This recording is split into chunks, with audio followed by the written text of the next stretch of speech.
Yung Maslow's hierarchy of needs, isang very basic idea na tinuturo sa psychology, proposes 5 levels of human needs. Namely, physiological or physical needs. Ito yung most basic needs for survival, including food, water, shelter, clothing, sleep, breathing. Yun ang pinaka-basic na need ng nilalang, yung kanyang physical survival. And then, safety. You don't only want to survive a moment, but you want to be generally safe for a long time, for life, if possible. And then, pagka na-fulfill na yon, may mga tataas na mga needs. Our need for love and belonging. And then, our need for esteem.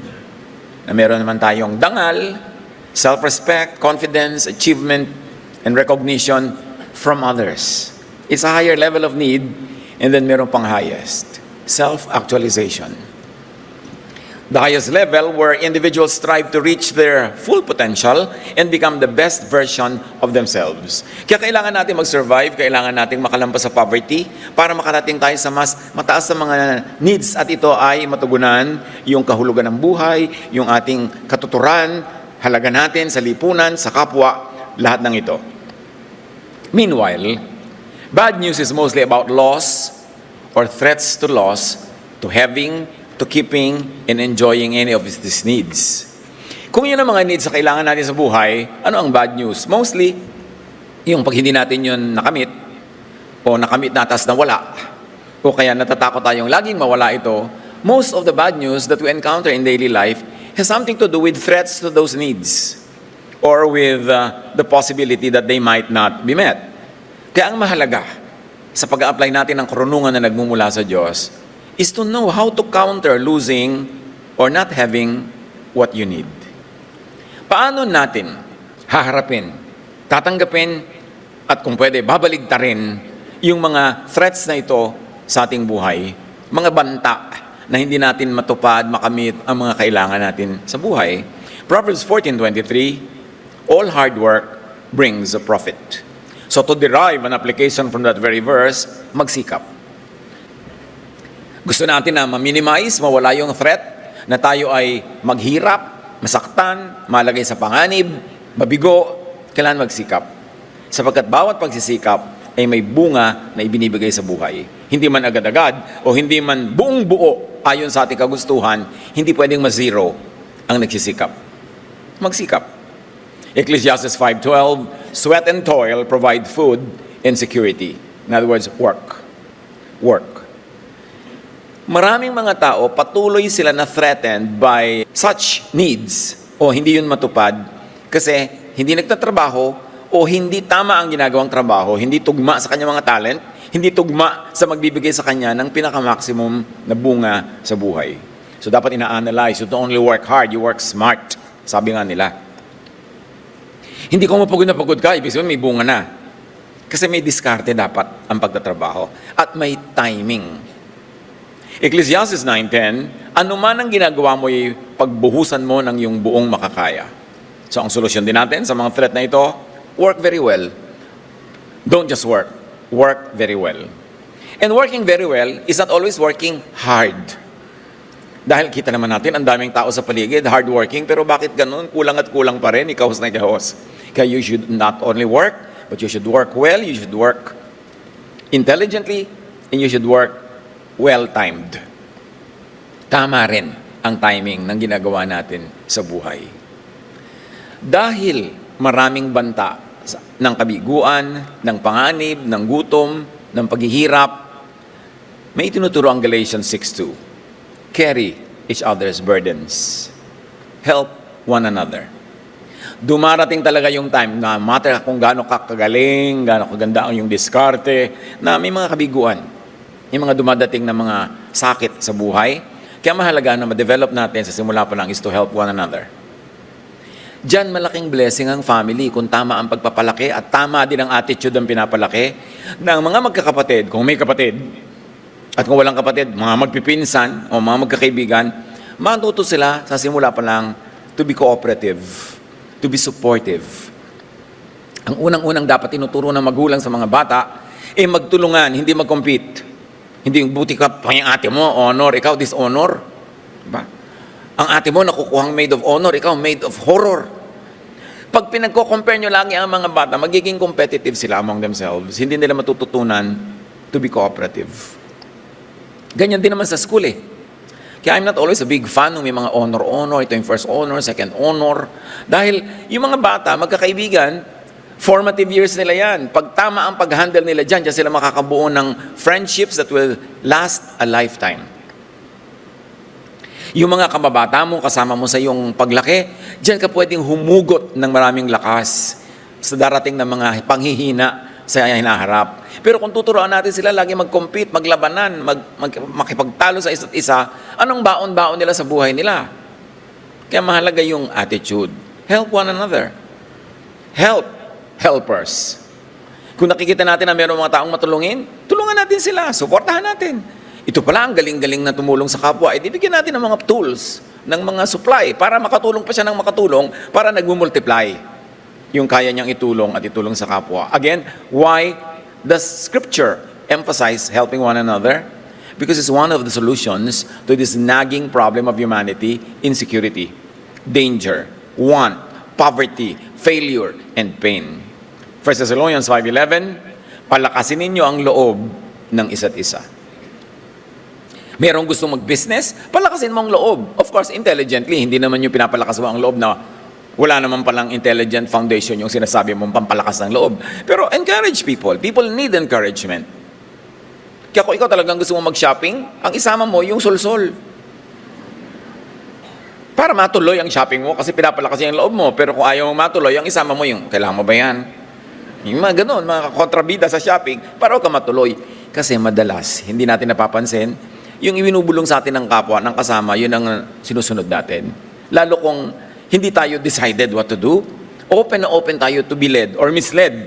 So, palakasin ang loob ng isa't isa sa paggawa ng tama. Sa pagpapaunlad sa sarili. Sa pagpapalakas sa sarili. Pag yan na ituro natin sa mga bata, napakagandang pabaon yan sa kanilang pagtanda. Ngayon naman, hindi na uso masyado yung maraming kapatid, so dapat ilapit nyo yung mga anak sa mga pinsan. Paano ilalapit sa mga pinsan kung yung mga magulang, yung magkakapatid, magkakalayo ang loob? Kaya ministry din natin sa ating mga anak, sa ating mga apo, na tayo magkakapatid, lalo yung mga may edad na magkakapatid, magkasundo-sundo. Para nakakagawa kayo ng social network na panglaban sa bad news. Kasi kahit naman ang buong planeta, pahirapan ka, awayin ka, galitin ka, pagka kayong magkakamag-anak na 20 nagkakasundo at nagkakatulungan, buo na yung munting mundo nyo. You will survive. It's important to raise children in an atmosphere that will teach them and help them to survive. How to counter losing or not having what you need? Romans 12:10, honor one another above yourselves. Be honorable. Ayaw mo na hindi ka pinapansin, gusto mo meron kang dangal, meron kang halaga, therefore be honorable. Be honor-worthy.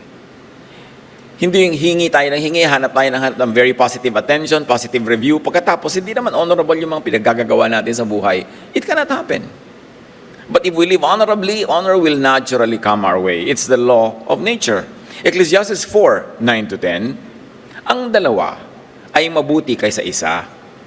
Mas marami ang bunga ng anumang gagawin nila. Kapag nabuwal ang isa, maitatayo siya ng kanyang kasama. So mahalagang meron tayong kasama sa buhay. Partner sa trabaho, partner sa project, partner kahit sa pagsasaya, na may kasama ka sa mga tama mong ginagawa. At kung biniyayaan ka na meron kang partner sa buhay, edi lalong mabuti. Kaya dapat, isang malaking pang-kontra sa bad news, palakasin ang partnership, patibayin, huwag pahinain. Lalo kung nag-asawa ka't lahat, nabigyan ka ng biyaya na nagkaroon ka ng mabuting asawa, every day, every week, every month, every year, patibayin nyo yung partnership na yon, hindi pahinain. Hindi kung kailan tumanda na kayo, ang dami-dami nyo nang nai-invest na emotion, time, talent, treasure sa relationship, doon nyo pa ngayon gigibain. Doon nyo pa pahihinain, doon pa kayo gagawa ng paraan para magalit, lumayo sa inyo ang inyong kasama. Sabi ng Ecclesiastes 4:9-10, mabuti yung may kasama, pag nabuwal kami, magtatayo sa'yo. Pero siyempre, importante, pag siya yung nabuwal, itatayo mo naman siya. Paano po pag sabay kaming nabuwal? Di mabuwal. Bihira na magsabay eh. Pero ang mahalaga, meron kang kasama sa buhay. But you know what it means? Alam natin yon. Be a good partner. Be a good companion. Be a good friend. Be a good relative. Yan ang insurance mo against bad news. Hindi lang yung mga policy na nakasulat sa papel na binabayaran buwan-buwan. Because loving relationships, family, friendships, yan ang ating social security na totoo. Mahalaga din na-develop natin yan at itinuturo natin sa mga bata. Not to be individualistic, but to be oriented sa grupo, sa tribo, sa pamilya, sa bayan, sa humanity, kung gusto nyong palakihin yun. Kaya napakaraming failure sa mundo, napakaraming hinagpis. Kasi ang mundo, laban-laban. Gera-gera, away-away, imbes mag-cooperate. Samantalang more could be achieved by cooperation than by competition. So keep friends and partners. Yung romantic partner, isa lang ha. Pero yung partner sa iba't ibang project sa buhay, mabuting meron.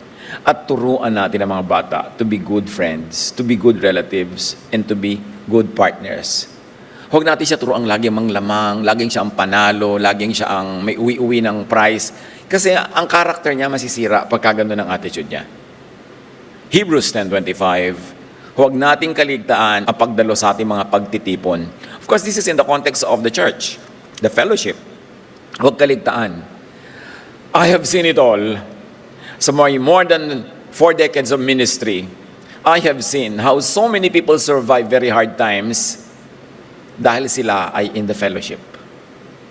Kung paano napakaraming dumadamay sa kanilang paghihirap, pagdurusa, kasakitan, dahil sila ay nasa kapatiran at dahil sila ay nakikikapatid. Kaya napaka-importanteng pahalagahan natin ang pagsasama-sama. Lahat ngayon kasi online na, online Bible study, online worship, online everything, pero hindi naman online yung tulungan.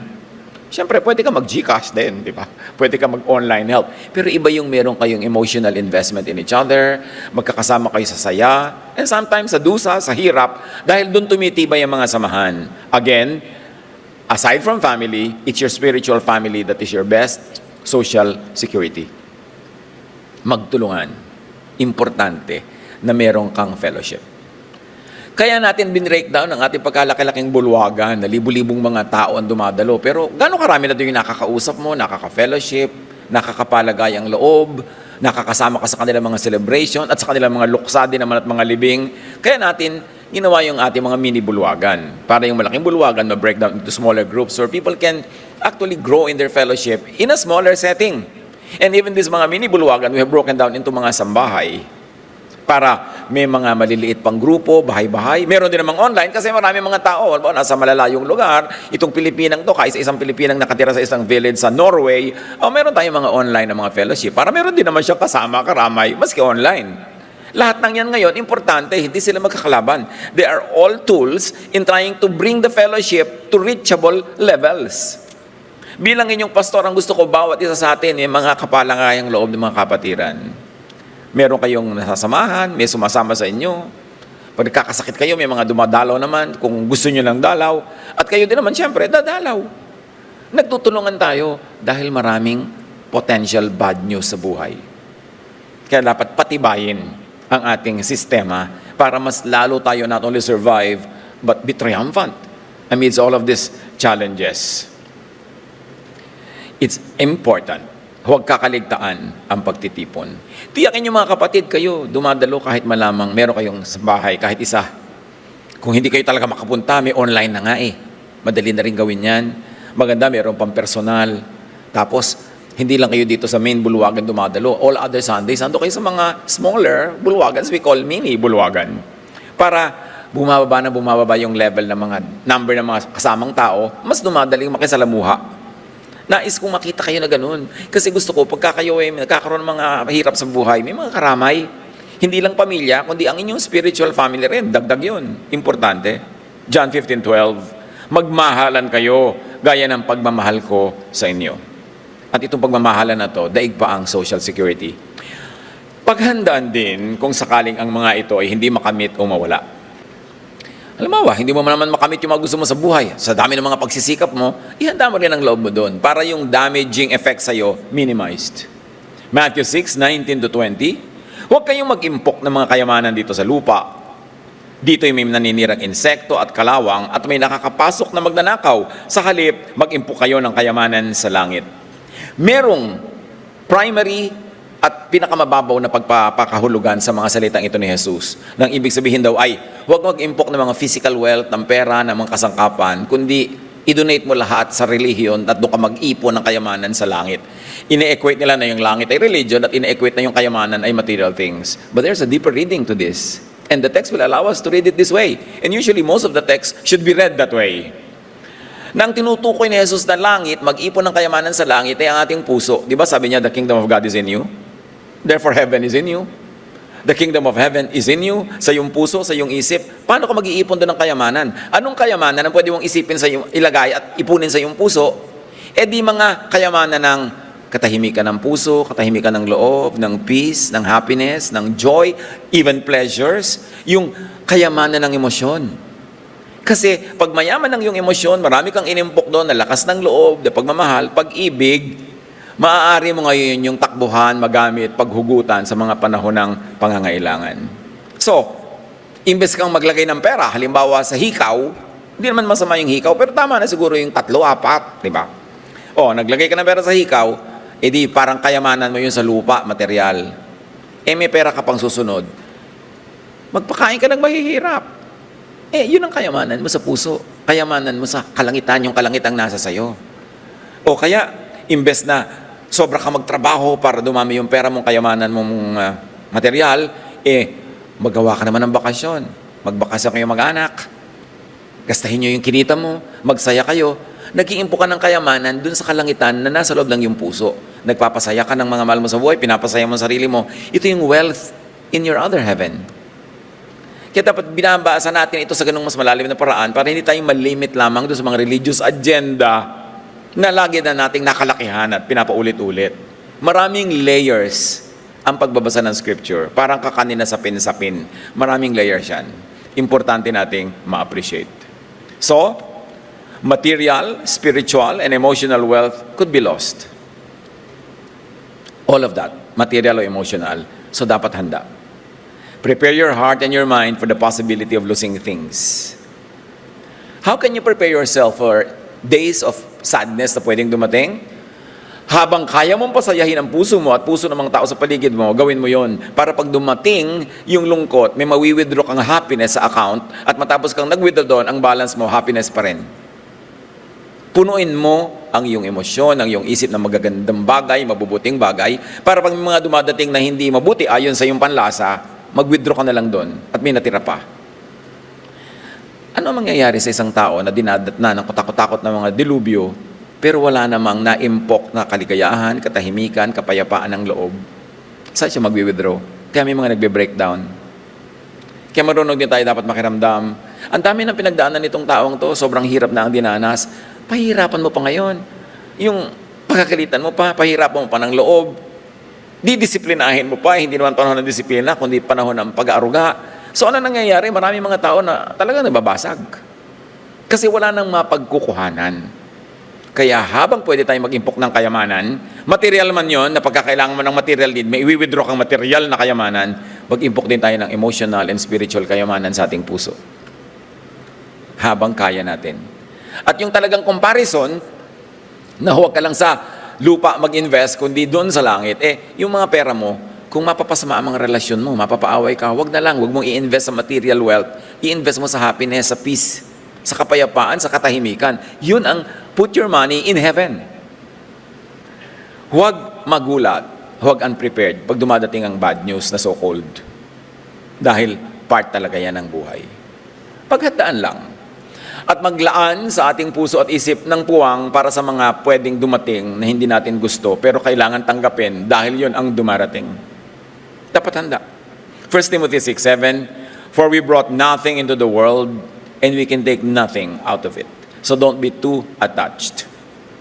Natural lang iwanan ng lahat at natural lang sometimes maiwan ka. Dumarating. Proverbs 23 verse 5, sapagkat madaling mawala ang kayamanan or kahit tao, ito'y simbilis ng agila sa paglipad sa kalawakan. So do not get too attached. Sa bagay o sa tao, don't get too attached. Sa Panginoon ka mag-attach ng todo-todo dahil yun ang hindi nawawala.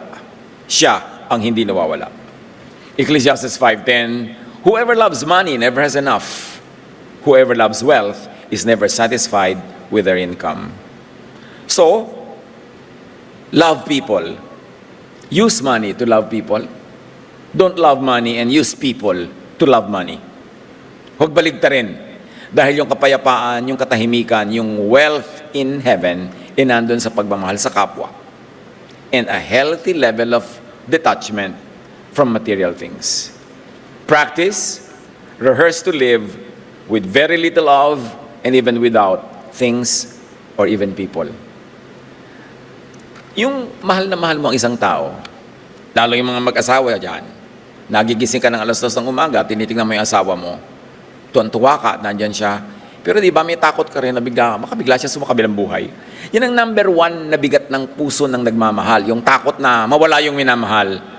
Pero alam naman natin talagang nawawala tayo sa mundong ito. Pero lumilipat tayo sa kabila. Kaya ang ganda nga sa Tagalog yan sumakabilang buhay. Pastor, namatay na po pala.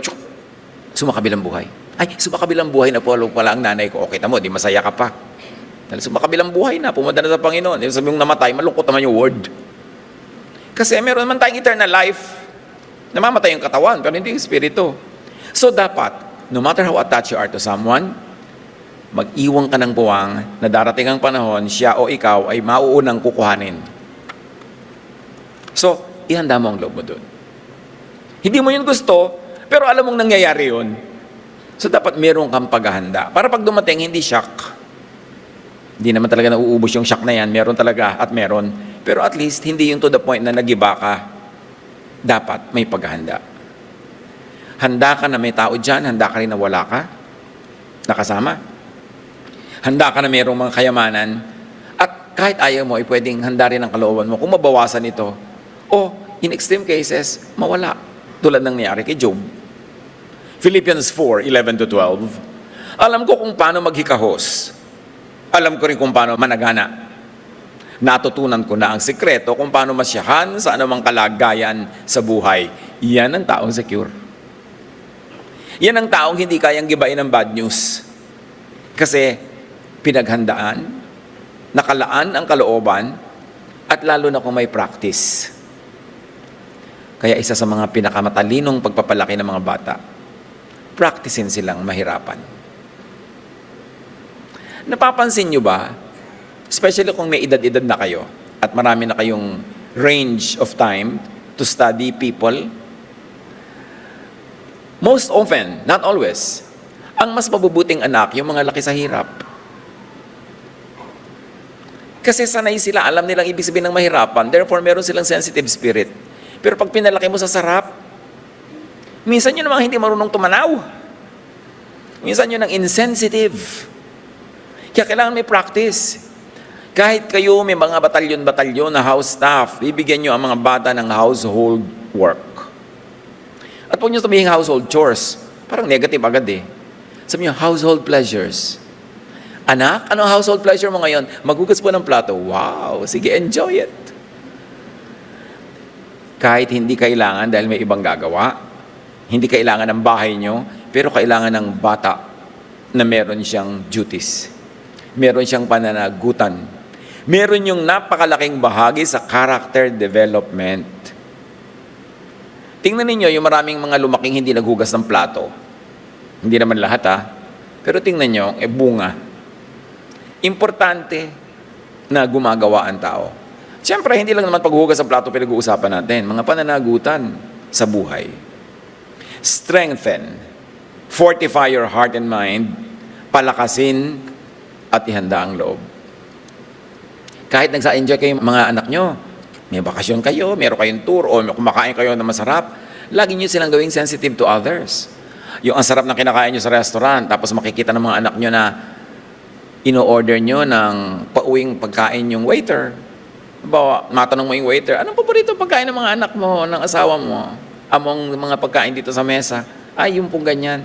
Tapos o-order ka, take out, yung pala para sa kanya.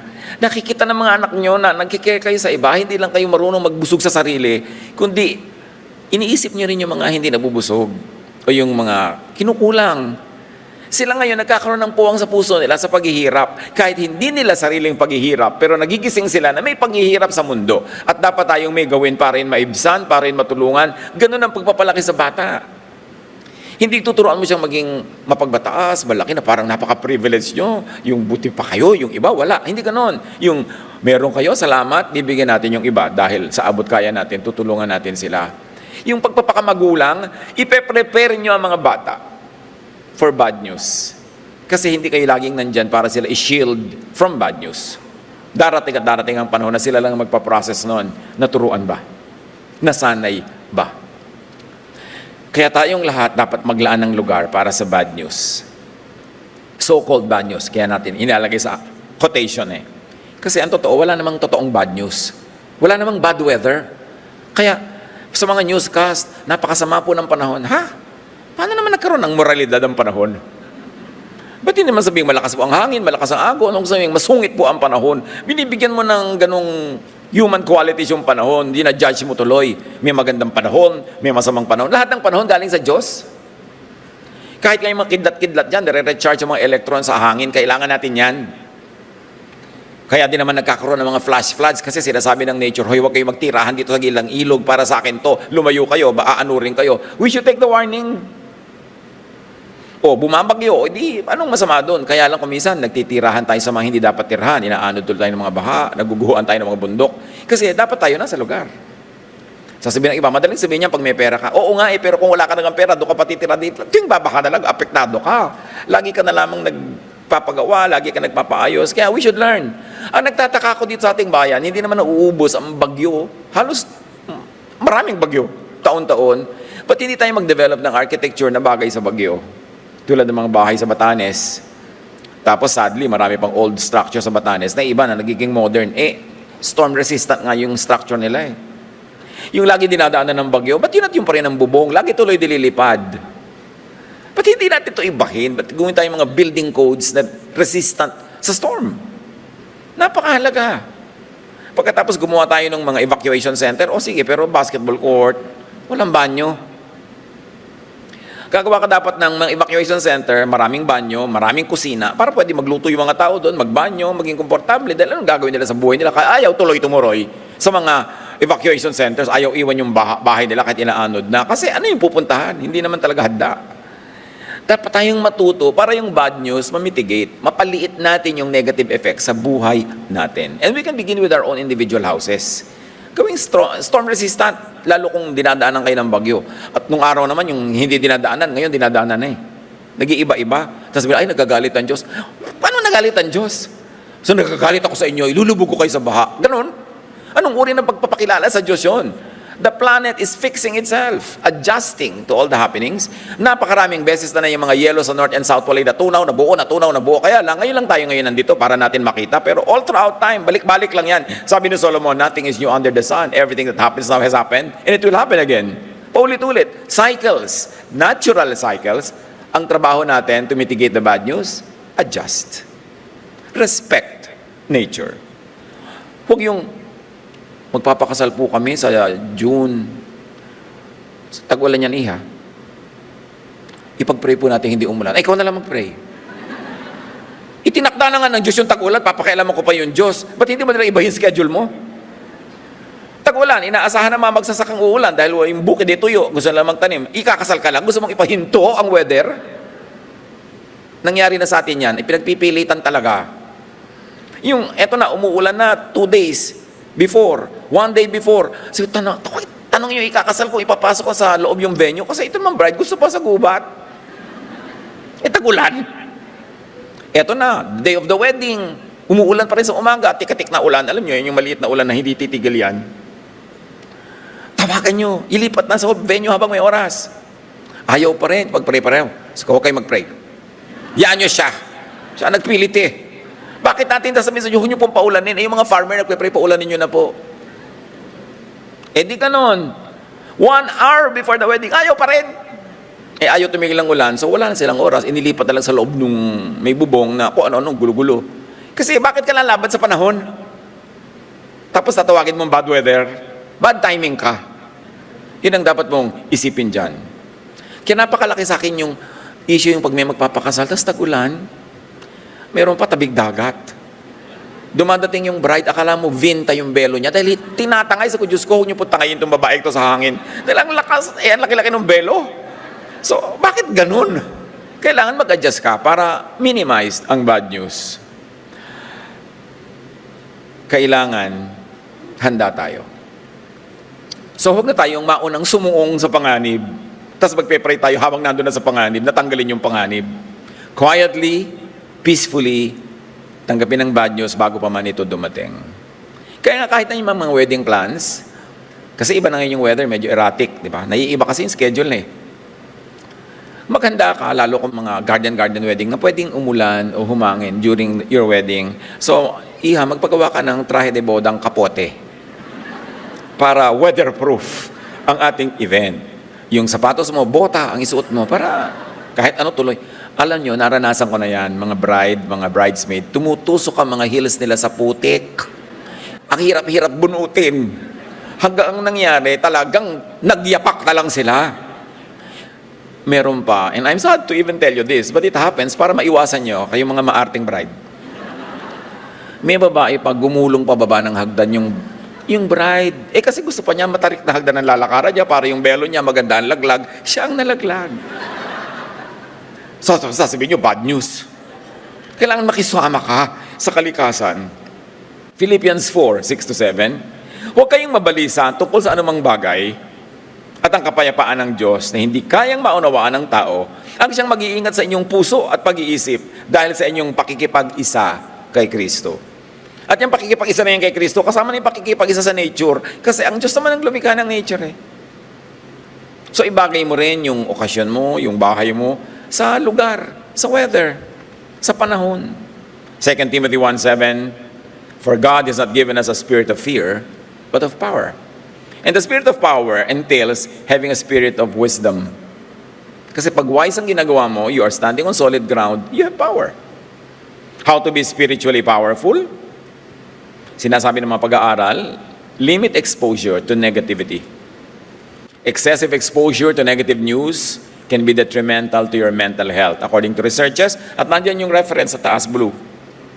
So, reducing negative stimuli can improve overall well-being. Kaya mag-ingat-ingat kayo sa social media. Mag-ingat-ingat tayo sa lahat ng online kasi ang dami diyang negativity. Sobrang dami.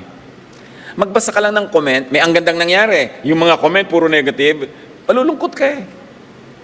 Pag nagbasa ka, magagalit ka, may inis ka, o magtitirintas ka. Nakatingin ka sa langit, kahit nasa loob ka ng kwarto. Kasi nga, ang daming negative.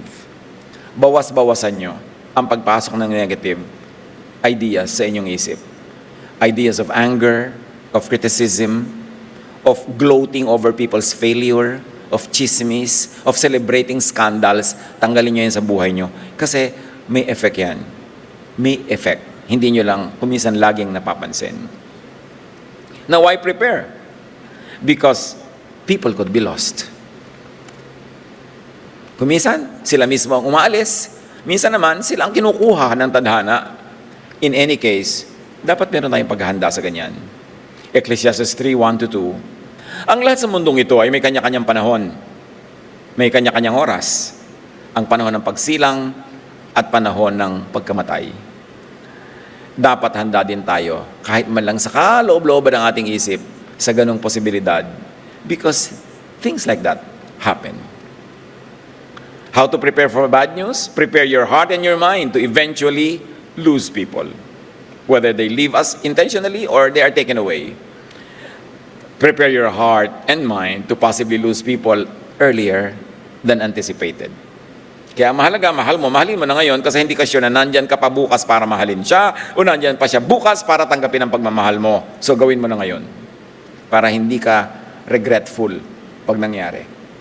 Isa sa mga pinakamabibigat na damdamin pag mayroong yumao sa makabilang buhay, ay yung may regret ka na iniisip-isip mo, you could have done more, you could have loved more, you could have taken care of the person, tapos wala ka na magagawa. Yun ang mabigat. Iiwas nyo ang inyong mga sarili sa ganong pagsisisi. Gawin nyo na ang lahat ng pwedeng gawin para kung dumating ang panahon na siya ay kinuha na sa makabilang buhay, Malungkot ka lang dahil namimiss mo, pero wala kang daladalang pagsisisi. Ngayon, kung mga nangyari na o nawala na, nagsisisi ka ngayon, ano pang magagawa mo ay wala na. So, move on at magmahal ka na lang ng ibang nandiyan pa. Doon ka na lang bumawi para ka makabawi. Apply this your own way kung paano ihahanda ang puso. John 16:22, "Now is your time of grief, but I will see you again," sabi ni Jesus, "and you will rejoice, and no one will take away your joy." And the beautiful thing about eternal life is that those who are in the Lord are kasama sa usapang ito. So yun ang pinakamagandang paghahanda. Maghanda tayo sa kabilang buhay, manalig kay Jesus, tanggapin ang kanyang mga katuroan, ipamuhay ito, umibig sa kapwa, and then, when you are taken away, meet your God face to face. Yun ang importanteng nagpapatining ng ating loob, nagpapatahimik ng ating puso.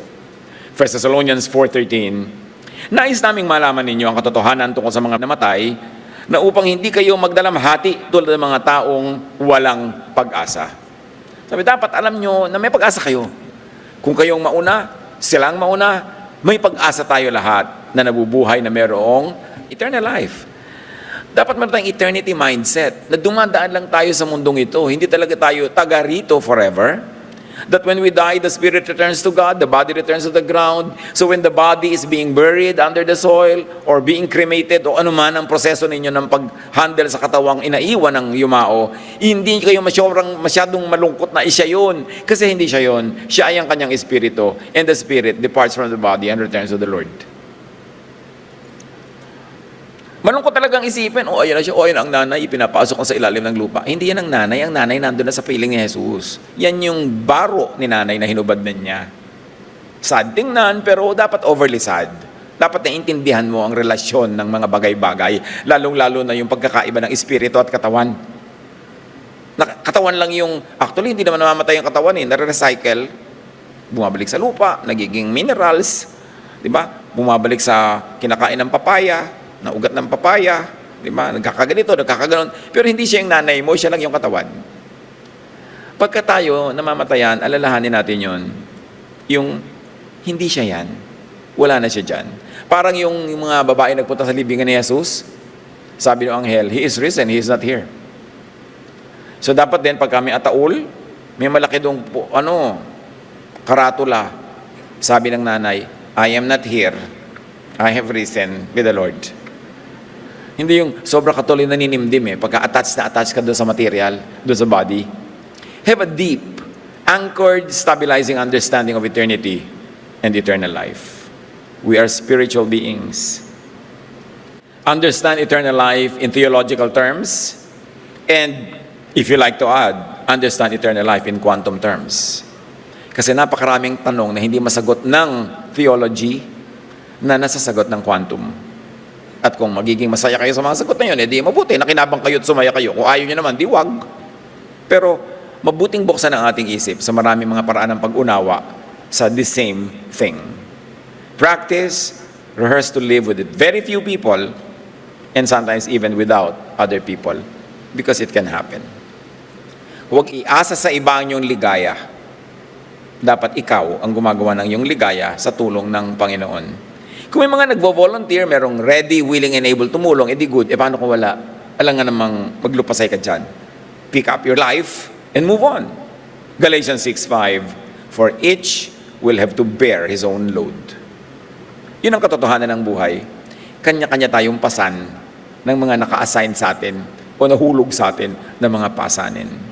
Nakakatulong-tulong lang tayo, nakakapagpagaan, but it is the primary player who will carry the load. So dapat ihanda natin ating loob at ihanda natin ang loob ng ating mga anak, mga apo, para hindi sila gumuho pag nagdala sila ng load. Spending time with friends and family is one of the most effective coping strategies sa bad news.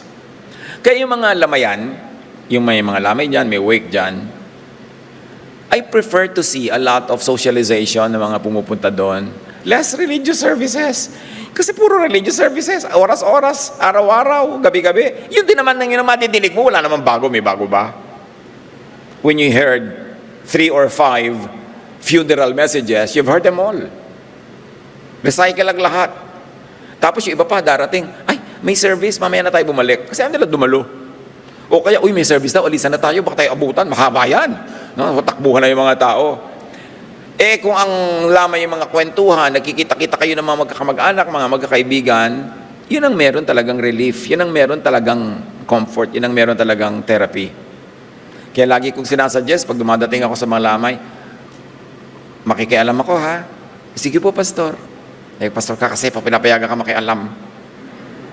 Pagharap-harapin niya mga silya na yan, huwag magkakatalikuran. Pagharap-harapin niya ang row 1 and row 2, row 3 and row 4, para yung mga uupo dyan, nagkukwento, ang hirap-hirap ka, lumingo, nakikipagkwento ka, nakaganon ka, di ba, ganon sa mga punerarya.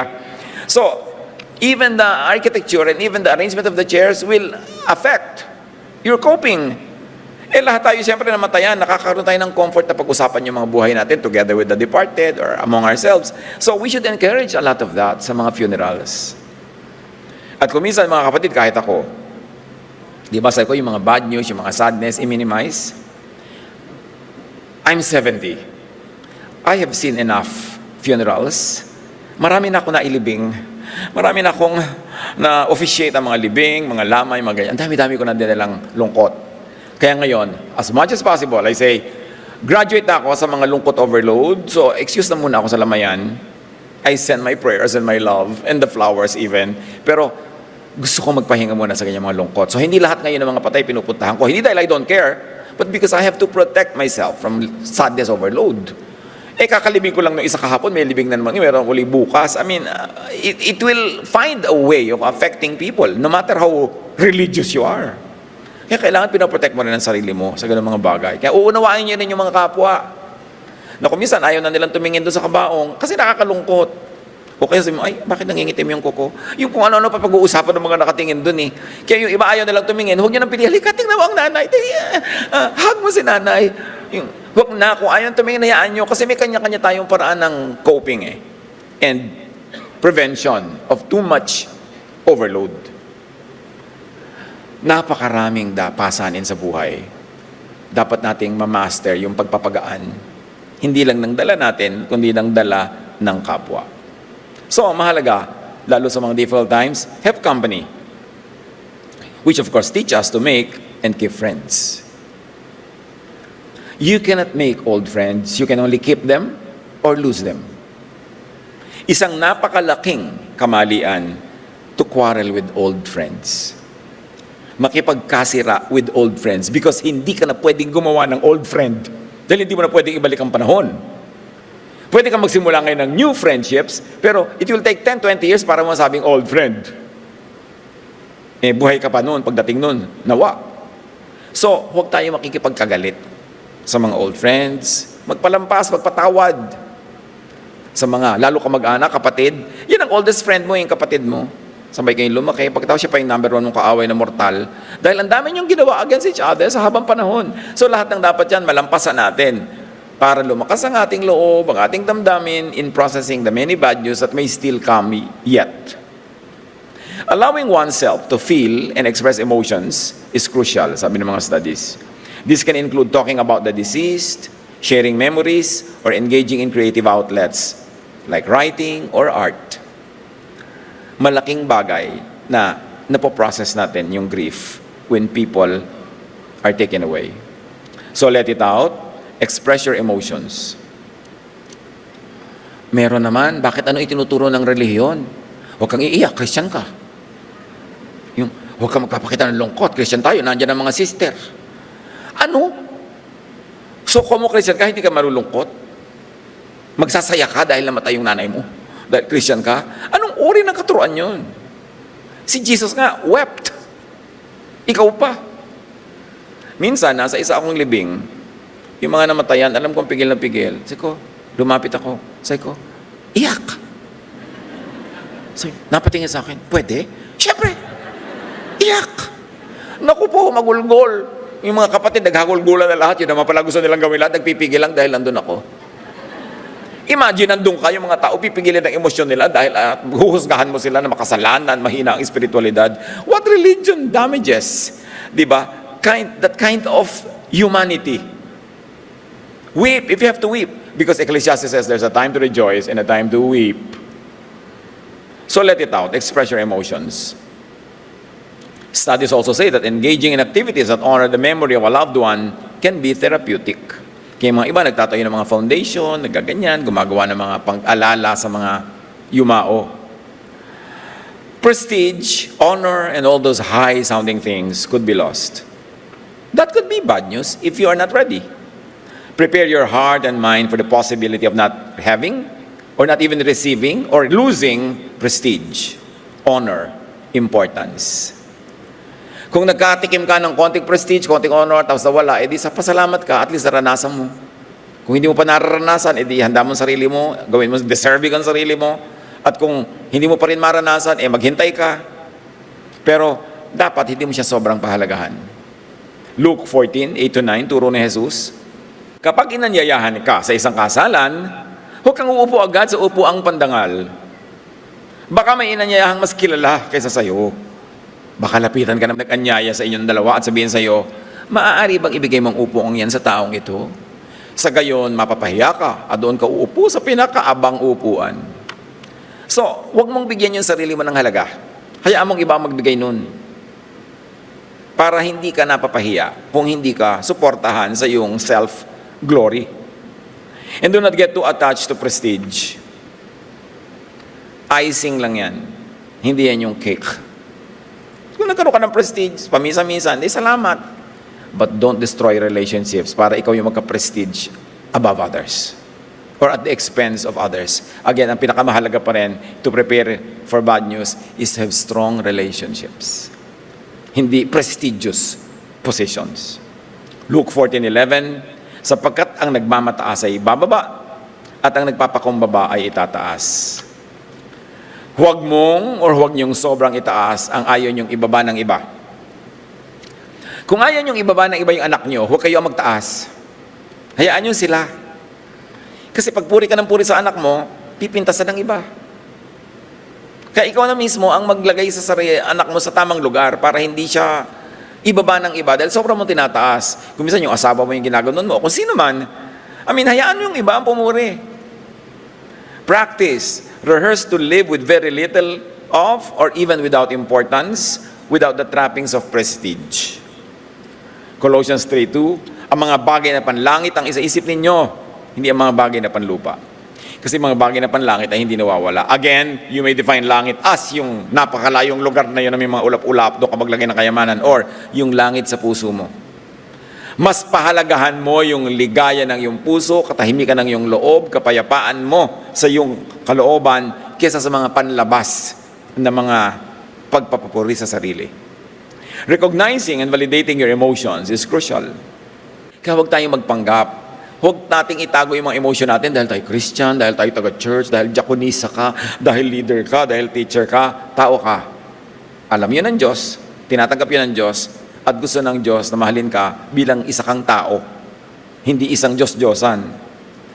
So express grief if you are grieving. Grief is not limited to the loss of a loved one. It can also encompass the loss of status, reputation, or even identity. Ang pinakamagandang gift na maibibigay natin sa kapatiran is the gift of freedom to be expressive of themselves, to accept whatever is happening in their lives, and to process them honestly. Hindi yung paparusahan natin sila pag naging totoo, pag nagtapat, at pagkatapos tuturuan natin sila magtago at maging hypocrite. At yan ang laging ayaw ni Jesus, yung hypocrisy. Ang sugat ay dapat ilantad para magamot, hindi dapat takpan dahil magnanana pag tinakpan mo. Allow yourself to feel sadness, anger, or confusion without self-judgment. Isa sa mga pinakamahirap na dalhin yung self-judgment. Cut the guilt trip. Kaya nga ang mga remedyo dyan ni Jesus, one, is to forgive you. O di, forgiven na. Zero balance. Hindi mo na kailangan guilty. And then to restore you, and to help you change for the better or for the best, lalong mawawala ng space yung guilt. But yung pagpapagilty, hindi ang trabaho ni Jesus. Ang pagbibigay ni Jesus ng kapatawaran, kapayapaan ng loob, self-acceptance, yan ang regalo ni Jesus. Guilt-tripping, yan ang hampas ng mga Pharisees sa kanilang mga followers. Dapat nating kilalanin yan at tanggihan sa buhay natin na pagpasanin tayo ng mga needless guilt na danila na ni Jesus sa Kalbaryo. Napakahalaga na ibigay natin kay Jesus yung ating mga kulang dahil siya ang pumupuno. At huwag natin laging pakinggan at usigin tayo ng mga religious self-righteous na walang ginagawa kundi tayo pagiltihin. Kilalanin. Understanding what specifically caused the loss of prestige or honor can help you process your feelings. This might involve reflecting on personal choices, external circumstances, or societal pressures. Sa maliit at malaking bagay, nakakaranas ang marami sa atin ng ganito, loss of prestige. Kahit kapraso yung prestige na yun, nangyayari pa rin yun. So dapat, handa tayo doon para hindi tayo sobrang nakakalog. Now, how to prepare for bad news? According to Francisco Baltasar, doon tayo nagsimula, doon tayo magwakas. Galing sa Florante at Laura. Paano ihahanda ang sarili, lalo ang mga bata, sa maraming dagok ng buhay, sa maraming challenges at possible hirap. Sabi niya, pag-ibig ang ako'y aking nakilala, di dapat palakhin ang bata sa saya. So ang tunay na pag-ibig sa anak ay hindi pag-spoil na lagi na lang siya masaya. At sa katuwa ay kapag namihasa, kung lumaki walang hihinting ginhawa. Pag sobrang sanay, sasaya lang, hindi yan magiging comfortable pagdating ng araw kasi hindi siya equipped. Sapagkat ang mundo'y bayan ng hinagpis, mamamaya'y sukat tibayan ng dibdib. Ang laki sa tuway walang pagtitiis, anong ilalaban sa dahas ng sakit. Ano nga naman, wala kang inoculation, wala kang preparation for infection, so ang dali-dali mong ma-infect. Sabi ng Proverbs 13:24, the one who loves their children is careful to discipline them. In Proverbs 22:6, start children off on the way they should go, and even when they are old, they will not turn from it. Sanayin na ang bata sa maganda niyang lalakaran at paglaki niya, kahit hindi ka na kumibo, hindi ka na magnag dyan, instilled na sa kanya yon. Yun ang magaganap. Kung lumihis man konti, pero may siyang major trajectory na naituro mo na nung bata pa. Sabi pa ni Balagtas, ang context kasi ng tula na ito ni Balagtas, si Florante, batang prince na ipinapadala sa boarding school in a faraway kingdom. Ayaw ni Florante, dahil spoiled siya sa kanilang palasyo, prinsipe siya doon, lahat ng gusto niya nangyayari. Sabi ng tatay niya, hindi ganyan. Ipe-prepare kita sa tunay na buhay, so ipapadala kita sa malayo para ka matuto. Ang taong magawi sa ligaya at aliw, mahina ang puso't lubhang maramdamin. Inaakala pa lamang ang hilahil na darat may di na matutunang bathin. Hebrews 12:11, no discipline seems pleasant at the time, but painful. Later on, however, it produces a harvest of righteousness and peace for those who have been trained by it. Patuloy ng Florante at Laura, yun daw bata na lumalaki sa sobrang sarap, para ng halamang lumaki sa tubig, dahoy nalalanta, munting di madilig. Ikinaluluoy ang sandaling init, ganyan din ang pusong sa tuway maniig. Matthew 13:6, but when the sun came up, the plants were scorched, and they withered, because they had no root. Siyempre, yung water plant nakababad sa tubig, konting matuyo yung tubig, tuyo na rin siya. Ang bata rin na nakababad sa saya, sa ginhawa, konting hirap, luoy na. Munting kahirapay, mamalaking dala. Oo nga naman, ina-exaggerate nila, konting hirap, sobra na, hindi na kaya. Dibdib palibhasa, hindi gawang magbata. Ay, bago sa mundo'y walang kisap mata, ang tao'y mayroong sukat ipagdusa, kaya dapat ready ka. Every turn, there's a possibility of bad news. Ang laki sa layaw, karaniway hubad sa bait at muni. Sa hatol ay salat. Masaklap ang bunga ng maling paglingap, habag ng magulang sa irog na anak. Proverbs 19:18, discipline your children, for in that there is hope. Do not be a willing party to their death. Sa taguring bunsot, likong pagmamahal, ang isinasama ng batay nunukal or bubukal, mag-spring. Ang iba'y marahil sa kapabayaan ng dapat magturong tamad na magulang. Proverbs 23:13-14, do not withhold discipline from a child. If you punish them with a rod, they will not die. Punish them with a rod and save them from death. Proverbs 22:15, likas sa mga bata ang pagiging pilyo, ngunit sa pamamagitan ng palo, sila'y matututo. Philippians 4:19, at buhat sa hindi mauubos na kayamanan ng Diyos, ibibigay niya ang lahat ng inyong kailangan sa pamamagitan ni Kristo Jesus. Bad news? Do not worry, because God cares. God knows and God loves. Matthew 6:25-26, sabi ni Jesus, huwag kayong mabalisa tungkol sa inyong kakainin at sa inyong iinumin upang kayo'y mabuhay o kaya tungkol sa susuotin ng inyong katawan.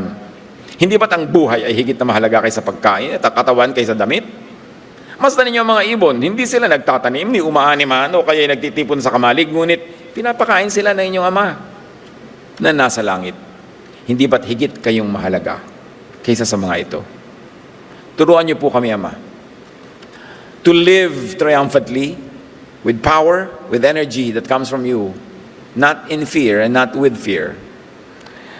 Turuan niyo po kami, Panginoon, na kung dumarating yung tinatawag na bad news, ay buong katapangan, buong kalakasan naming maharap at maprocess. At bago dumating yan, ihanda namin ang aming loob, ihanda namin ang loob na aming kapwa, para kung sakaling datnan kami ng mga ganitong bagay, kami matibay, kami handa, at kami ay mananaig. Pagbulay-bulayan natin mga kapatid ang lahat ng ito na ating diniscuss, tumahimik ang lahat sa presensya ng Diyos at isipin kung saang-saang bahagi ng ating buhay tayo dapat bang magdagdag ng paghahanda sa ating kalooban at maging sa physical preparations para hindi tayo nakakalog ng mga nangyayari sa ating paligid. Ama namin sa langit, patuloy niyo po kaming dagdagan ng kaliwanagan at karunungan para mai-apply sa buhay ang mga bagay na ito. Be at peace with the Lord. Spend your time in silent reflection.